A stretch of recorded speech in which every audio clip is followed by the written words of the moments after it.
All right, well, if you got a Bible, there's the red ones on the table in the back there. If you want to open up to Luke 5, and then we're going to look at a couple other texts as well this morning. And Paul introduced the series already, looking at soul detox. So just the idea of our inner world and what it looks like for us to see a cleansing and a renewal and a refreshment of our inner worlds as we head into a new year. What is it that God wants to fill us with? And in order for us to be filled and to receive more of God, what is it that we actually need to maybe stop or empty ourselves of or be cleansed of to see a detox occur of our inner world? And so as we, each week through this month, we're going to be looking at forming counter habits. And so we're just looking at that we are all being formed, and we will default to, if you think of a stream, we default to flowing downstream with a current. And we are all being formed by the currents of what the Bible calls our flesh, which is our sinful nature, just being human, where we want control and we want comfort. That we're all being formed and that current is pulling us. And there's also the systems and the structures and the habits and rhythms of our world that pulls us downstream. And then often, the practices of Jesus, the rhythms of Jesus, the ways of Jesus are countercultural, counter to our flesh, and he's actually wanting us to swim upstream. You think about salmon, swimming upstream towards the salmon run. We've talked about that in the past. And that's where multiplication in life occurs for them, but they have to actually battle upstream. And so we actually want to look at forming counter habits. Habits that are counter, that are going upstream. What are the rhythms that are going to help us be reformed and help us find fresh life in Jesus, that help us go upstream? What does it look like for you and I to actually be people that swim upstream and are formed by Jesus? What does he have for us? And we see in the example of Jesus, in the text that we read this morning, Jesus had certain rhythms that he modeled for us, where he put himself in certain environments where he was formed, and that can be helpful. So what are some of the rhythms, some of the ways that we're formed in our world today? Like, what are the things, the habits, the items, the organizations that are actually shaping us? What do you think? iPhones. Yeah, okay, so let's talk about that. Yeah, how do you think smartphones are forming us? Can't live without it anymore. Okay, so we're dependent upon it? Great, yeah. What else? There was a joke on a show I was watching yesterday where they were talking about Pavlovian response in lab animals, and that you could ring a bell and make them do things. And then somebody, as a joke, texted everybody and all their cell phones ringing, and everybody whips out their cell phone. Right. So it's distracting you from being present in whatever your moment or your focus is. Yeah. Yeah, phones are actually shaping us in that we're struggling to be present and undistracted. Have you ever had coffee with somebody and their phone is sitting on the table in front of them and it buzzes? Do you see it in their eyes dart, like they're like, look, they dart down to the phone, like, do I look like, but they're trying not to be rude, but like, you left me in that moment. Or they have a smart watch, even more, and they don't look at their phone, they just like look at their watch this is right. They're like, oh, you're like, oh, okay, should I pause? Right? There's we're being formed with distraction. Any other thoughts on that? Smartphones or other? What else would be forming us, shaping us? School and work schedules. School and work schedules. Yeah, so there's cultural rhythms that we have that we're used to now, that we're accustomed that form us. So in a scheduling side, that can form us. How else do you think school and work forms us and shapes us? Our worldview. Our worldview, okay. Some perspectives on like how we should live our life and what success means and what failure means, like what good is, what bad is. Right, what good is, what bad is, what success is, what you're living for, what you're expecting is being shaped through school and work, yeah. Distracting from a proper mindset, like it's just distracting. The people that we hang out with. Yeah. Right, people that we hang out with. Is it through work and school? Yeah, and just in general, relationships are forming us. There was a New York Times article, and these two social scientists investigated this, eventually they became an elderly couple, and a couple thousand of the people in their network, in their community of their neighbors, over a season of time. And they wanted to learn, they were trying to learn certain things about how humans operate and their different and their relationships. And they, in the end, they actually made it what they did not, they ended up with a surprise discovery and thesis, that the theory that was not what they started with, realizing that, oh, okay, what's actually happening is certain people, like they looked at one person that aged and then passed away and was unhealthy and different from the rest of these people. And then they looked at how all this other circle of people, as they aged and got elderly, they all stayed healthy, they stayed connected, and they actually came to think, you know what's happening with us as humans is that through our relationships, we're actually passing on, and the article said, to quote, "It is similar to the passing on of a contagious virus, that behaviors such as staying slender, being happy, smoking, are being passed on through relationships. That the people that we spend time with, just by being together, we're actually being formed towards our health, towards our outlook, towards our happiness, towards different habits and behaviors. At a subconscious level, that we're being shaped through relationships. Isn't that fascinating? Like, who are you hanging out with? And how are they shaping you? And so you see this, you think about this. Like I have a group of friends and a family, like an entrepreneurial family, and they're friends with a whole bunch of entrepreneurs, and a bunch of them become very successful in business. And if I go and hang out with them, their network of relationships ends up being all these people. Where it's like that guy launched a business, and they did this, and they're in real estate, and they're then the conversations, and what they talk, and what they drive, like all these things, you can see like, wow, I then think, I actually get more creative, more visionary, and actually start thinking about progress, money, and achievement when I hang out with them. And so there's some of that's good. Like these are high-functioning, creative, entrepreneurial people. And then some of it is like, oh, if I hang out with you all and we don't end up talking about Jesus, if you were my primary circle of relationships, I would be very shaped and influenced by that, by just who you are and how you operate. We're being shaped through relationships. Anyone else? What's shaping us or forming us? Just stereotypical life expectations. Once upon a time, it was dad goes to work, you meet in high school, first year of college, and then mom stays home, you raise a family, your 2.4 kids, buy a house in the suburbs, and slowly that shift has become both people work, you get a condo, you buy a first puppy. Right? That's right.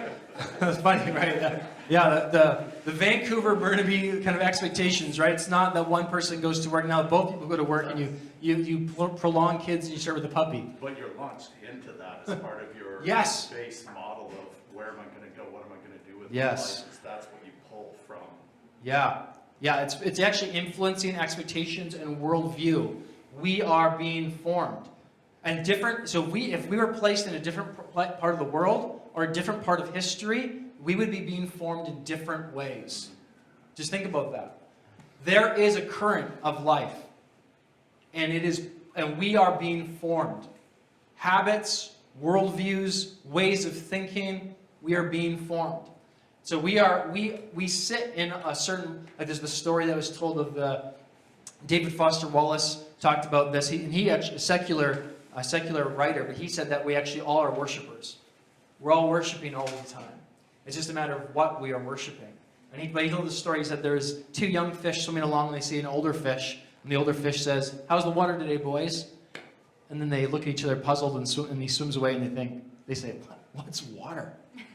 And that this is the reality for all of us. Materialism, consumerism, distraction, hurry. What is success? What will fulfill me? What is the good life? We are being formed. We are in water. So, if we as a people want to walk in the ways of Jesus, we want to follow Jesus, if we're saying, by faith, Jesus, we believe that you are the way, that your truth, your divine reality, you are reality. You are truth. You are reality revealed to us. That life is found in you, and that because you are life, that a fullness and abundant life is going to be experienced through you and your ways. Well, how do we need to be reformed? What are rhythms of reformation that we need for our weary souls? I told this a few weeks ago, but I've been reading of Bonhoeffer recently. Dietrich Bonhoeffer was a pastor, scholar during the time of World War II, and he was actually killed by the Gestapo towards the end of when the Nazis were falling. He was killed, and a young man. But in 1935, he started an underground seminary for the Confessing Church in Germany at Finkenwald. And one of his friends named Wilhelm came to visit Bonhoeffer because he had heard, quote, suspicions of too much spiritualism. Like Bonhoeffer was being too intense, too much. They said, and so he went to visit his academic friend to see what was going on. And they ended up going for a walk, and Bonhoeffer took him in a rowboat, and they went across the Sound, and they climbed up on this hill on the other side, and in the distance they could see an airstrip where the German army had planes taking off, and there was troops in formation, all this training going on. And Bonhoeffer said, "You have to be stronger than these tormentors that you find everywhere." He's basically saying, what I'm trying to do, this, must be stronger than that. This must be stronger than that. That the formation, the habits, the rhythms, what's shaping us, this must be stronger than that. So I wonder, because Scripture talks about us being at war, a spiritual war. What is the battle for us today? Because we're not in World War II. It's not Nazi Germany that we face. And I feel I have German friends, and I feel like even times I feel like you share stories like that, and that they're trying to be reformed and have a new identity shaped out of that. We support a church plant in Germany. Just so much coming out of brokenness of that era. That's a side note. But recognize that there is a battle. So what is actually shaping and forming us? What's the battle for our souls that's occurring? And I wonder if one of the tactics of the spiritual battle that's occurring in our time is hurry. Right? That the enemy, that the flow of the current that's leading us to places that's not going to lead us to life. It's not like if Satan wanted to deceive us or me, you, wanted to come and wanted to lead us away from Jesus, that his tactic would be going, you know what, I'm going to come and we should get some pitchforks and start doing like satanic dances and sacrificing cats or something. That would not go over well in Vancouver probably, because people love their little kittens and puppies. So it's like, that's not going to work. Well, what could work? Well, maybe we just get so busy and distracted that we somehow can look at our phones for an hour a day, but to pray for 2 minutes, I'm too busy. Maybe that's the tactic of the battle. Just to have us formed and drift down the current in such a way that we just forget that there's a current and battle at all. And we just go with the flow. One author said, "We, for every kind of reason, good and bad, are distracting ourselves into spiritual oblivion. Pathological busyness, distraction, and restlessness are major blocks today within our spiritual lives." And today we want to talk about prayer. Prayer as a resistance to hurry. And so if the current is hurry and busyness, then we actually want to look at prayer as a counter habit and rhythm that's going upstream. What would it look like for us to be a people of prayer? Now here's the thing with prayer that I've been thinking more about in terms of how we're being shaped. Like we could talk about prayer and then all of us could be like, okay, we're going to get inspired or feel guilty or set a resolution. Like, I'm going to try to pray more. And we could try for a little bit to do that and struggle along. But at a deeper level, as I've been thinking about my own life and then our church, at a deeper level, I think actually to become a people of prayer isn't about just trying to inject a few more minutes of prayer into my life so I can think, there, I did it. Like, check. Because you know what that is? That idea? We talked about being shaped by our school system and our work of I do something and then I receive a return. Like I do an assignment, I get a grade. I work a shift, I get a paycheck. Like, check, I did it, and now I expect something. And how actually we could bring that into a relationship with God. We're okay, God, what is it? Is it 5 minutes? Is it 10 minutes? Is it 15 minutes? Is it once a week, 3 times a week, 7 days a week? There, I did it, check. And now I should get a return. We actually need to have a reforming of our world and our heart to bring ourselves differently before God. where I realize it's not just the practice of trying to pray for 10 minutes, it's the person that I'm trying to meet through the practice of prayer.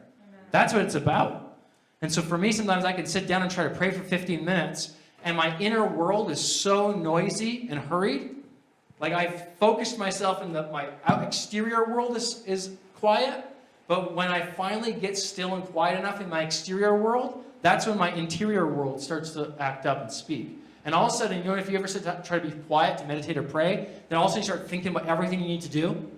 That's the interior world. That's your mind now. My mind, and I realize part of my challenge is that my heart is so hurried that for me to take 10 or 15 minutes to try to pray is not long enough for my heart to actually slow down to meaningfully connect with the Father. That I don't just need to add 10 or 15 or 30 minutes of prayer into my life. I actually need my heart to be formed and to be shaped differently where I'm not as hurried. John Ortberg, a pastor and author, he said, hurry is not just a disordered schedule. Hurry is a disordered heart. We're being formed. We're being formed by hurry. So how does Jesus form us? I made some notes, but I'm really just talking with us this morning about this. So, I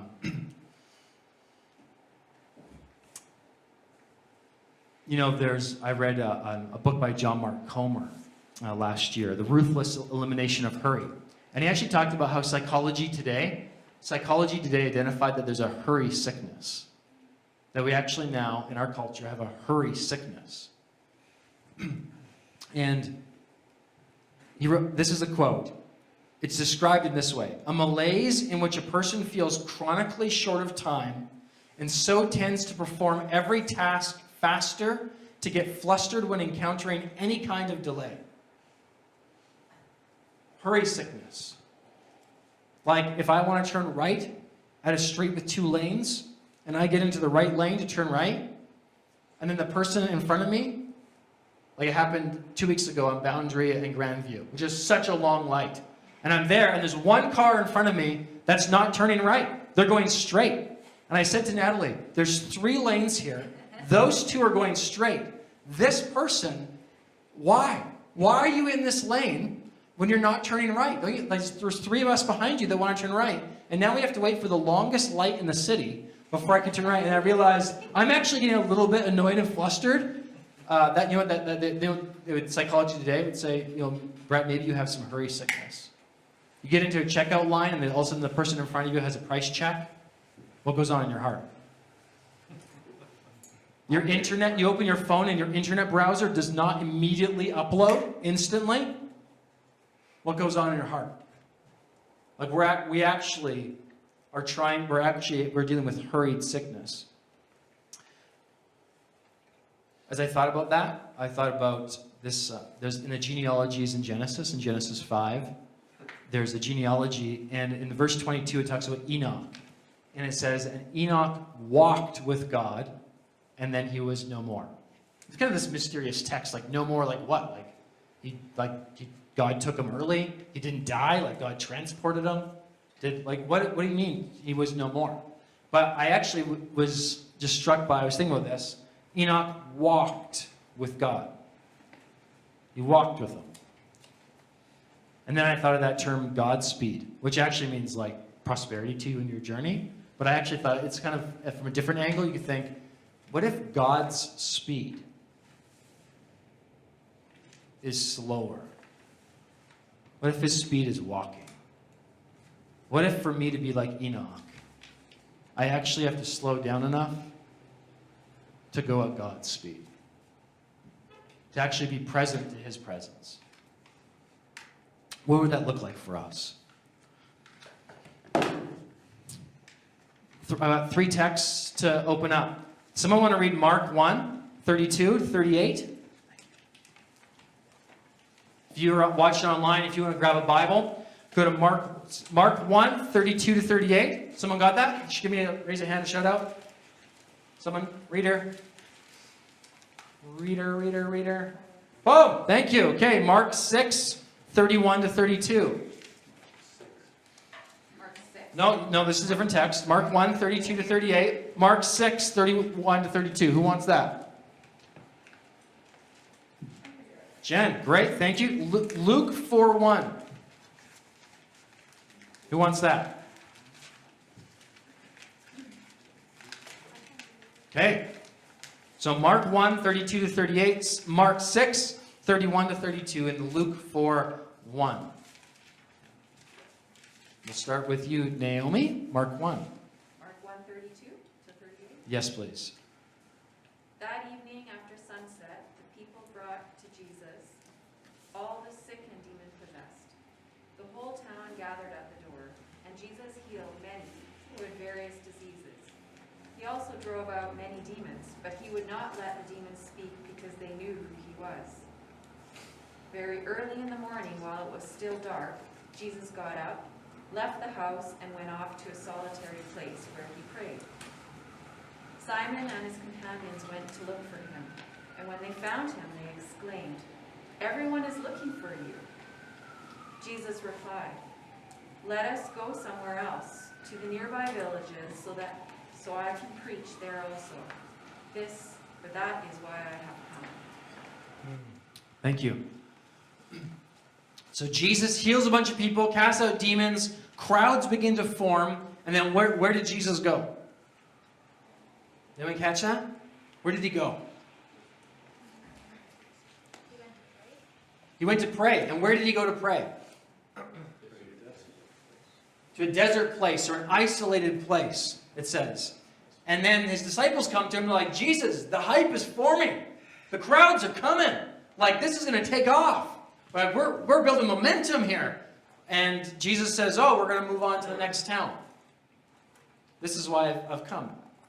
Like, what happened in Jesus' time of prayer that suddenly now he's like, "Oh, we're going to leave," right in the midst of all these people coming, clamoring for his attention and affections and for his help?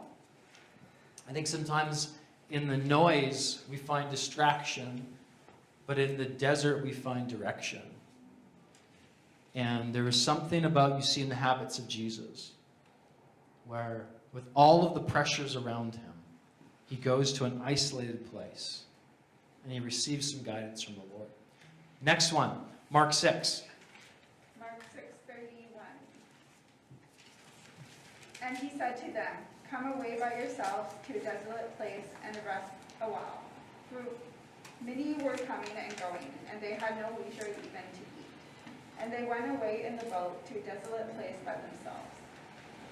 Thank you. Jesus invites his disciples where? To a desolate place. In the midst of all that's going on, he says, "Let's go away and rest for a while in a desolate place."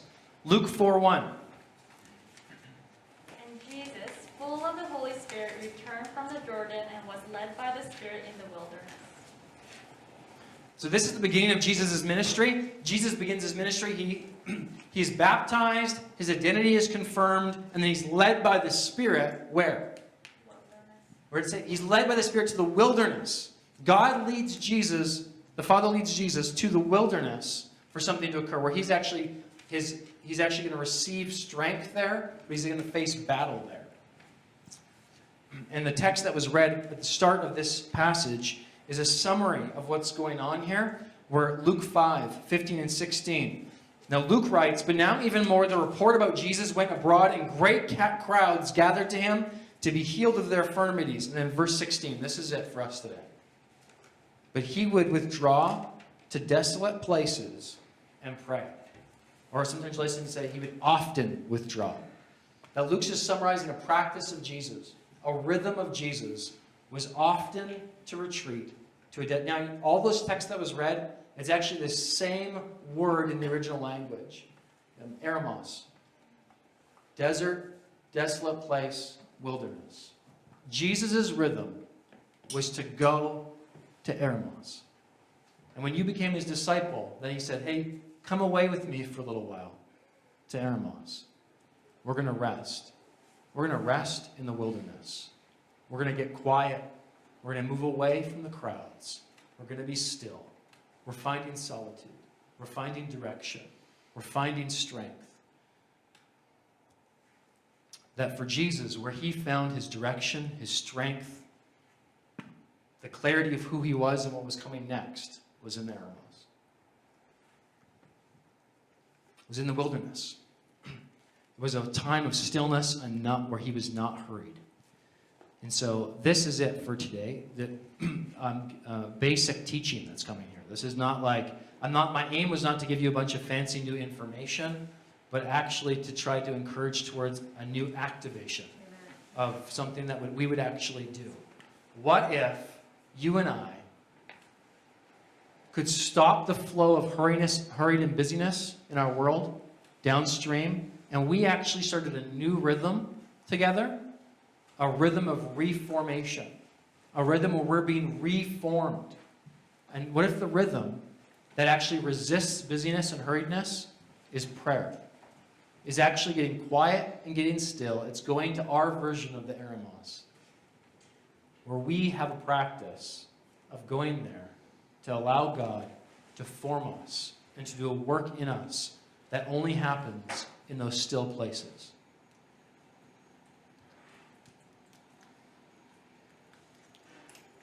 So if you wanted to start that, let's brainstorm together. How could we start? What would it look like to begin? What would be helpful to actually form a daily habit of some quiet and to begin to practice prayer? An alarm. Okay, so a reminder, and maybe an app that comes and says, okay, now it's time. Great. What else? Accountability. Yeah, super helpful, right? That to have accountability, have some others that actually help us. I don't know if you ever tried to start something new, like, I'm going to have a diet, not eat any of my more Christmas cookies. You know, that's great for about 12 hours until the next day you're tired and you think, I'm hungry, and it's just one cookie. I mean, 3, 5. I mean, right? But if you know somebody is going to ask you, hey, how's your diet going? Changes everything, right? Because we're actually, remember how we're formed through relationship? It's actually, behaviors are actually passed like a contagious virus through who we hang out with. So if we actually are with some people that are all wanting to start a practice together and helping each other, that forms and shapes us. Yeah. What else? How else could we start? Set an easy time limit. Start like 2 minutes, 5 minutes. Right. Start at an easy time limit where it's actually tangible. Okay, I'm going to slow down for this many minutes and do this every day. So that it's not just close my eyes for a second and then get hurried. Yeah. But start it where we can actually achieve that. Look, if you don't have any practices of praying, being like, I'm going to pray for 30 minutes every day, that's a real challenging place to start. Yeah. For the long haul. Okay. So here's what I'd like us to do, and then we're going to move on to then sing and receive communion together. Who do we actually want to be, and what do we actually need from God? And what would it look like for us to be a people of prayer? You know, when I was praying about starting City Lights, I feel like I had asked God a question about what He wanted me to do.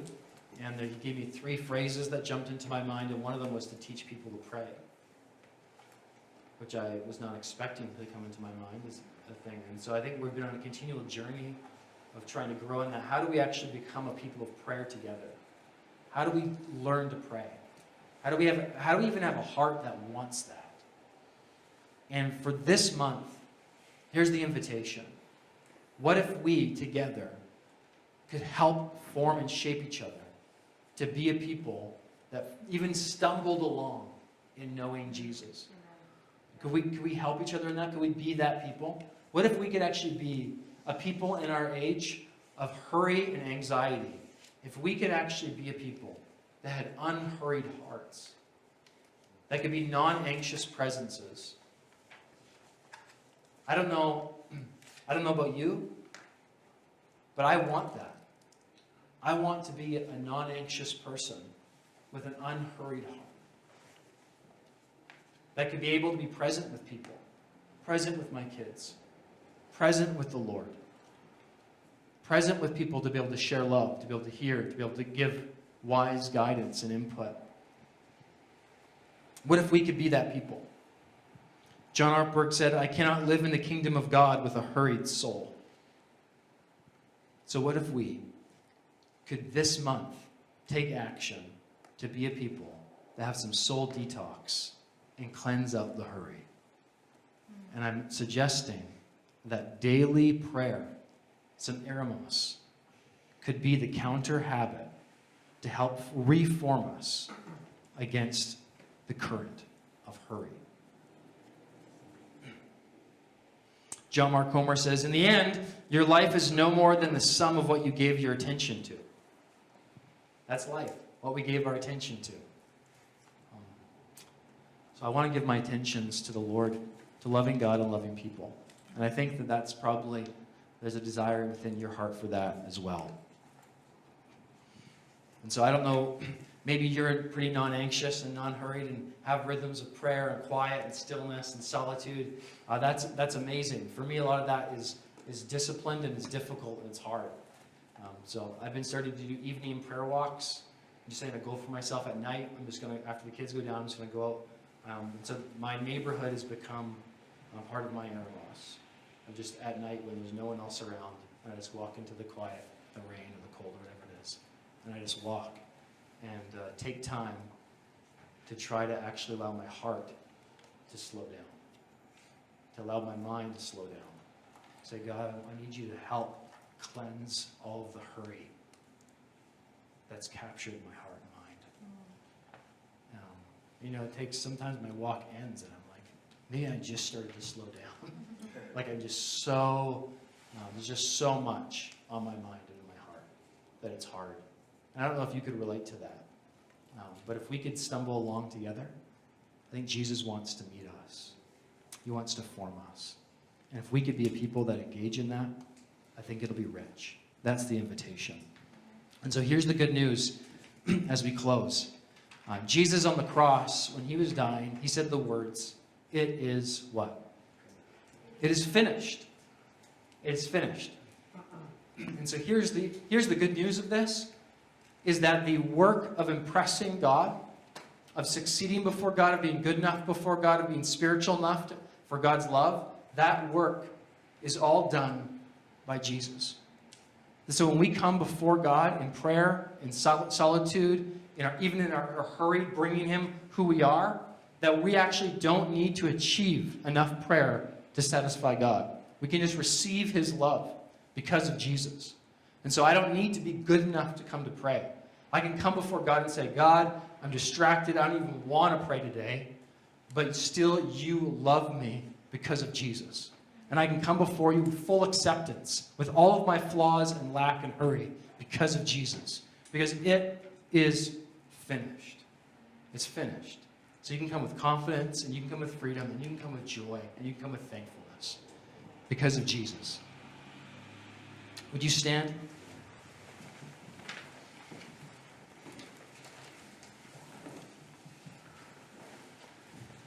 Nuver and Donna are going to begin to lead us in a song. And if you're a follower of Jesus here today, then in these moments, we're going to receive communion during this song.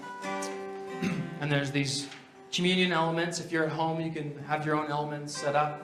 And there's juice and cracker in one little packet there. And you can pray and thank Jesus on your own for what he's done, or you can pray with a spouse or a friend or someone around you if you want to.